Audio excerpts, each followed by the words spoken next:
Flop సినిమాకి హడావిడి అంటూ హరిహర వీరమలుపై పేర్ని నాని చేసిన కామెంట్స్పై మంత్రి కందుల దుర్గేష్ మండిపడ్డారు.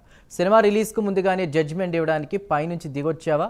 గతంలో సినిమాటోగ్రఫీ మంత్రిగా చేసిన నీకు బాధ్యత లేదా అంటూ ప్రశ్నించారు. ఒక సినిమా ఎన్నో సంవత్సరాల కష్టం, ఎన్నో కుటుంబాలకు ఆధారం అని చెప్పారు.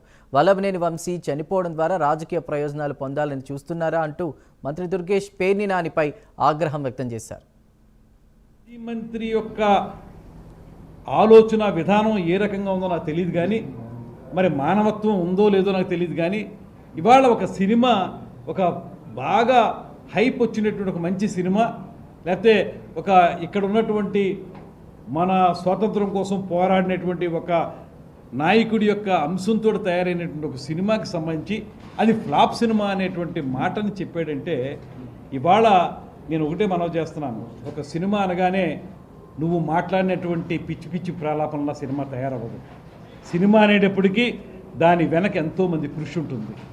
ఒక 3-4 సంవత్సరాల పాటు వ్యయ ప్రయాసాలు కోర్చి ఆ సినిమాని నిర్మిస్తారు. ఆ సినిమాని నిర్మించినప్పుడు ఆ సినిమాకి సంబంధించినటువంటి నిర్మాత కానీ, ఆ సినిమా మీద ఆధారపడినటువంటి వందలాది మంది కుటుంబాలు కానీ, ఇవన్నీ కూడా ఆ సినిమా హిట్ అయితే 4 రోజులు వాళ్ళకి భోజనం వెళుతుంది. దాంతోపాటు మరొక కొత్త సినిమా తయారవడానికి ఇది ఒక ప్రాతిపదిక అవుతుంది. ఇలాంటి నేపథ్యంలో సినిమా రిలీజ్ కాకముందే నువ్వు ఒక రకమైన జడ్జిమెంట్ నువ్వు ఇచ్చావంటే నువ్వు ఎంతమంది కుటుంబాలతో ఆడుకుందామని చూస్తూ ఉన్నావు.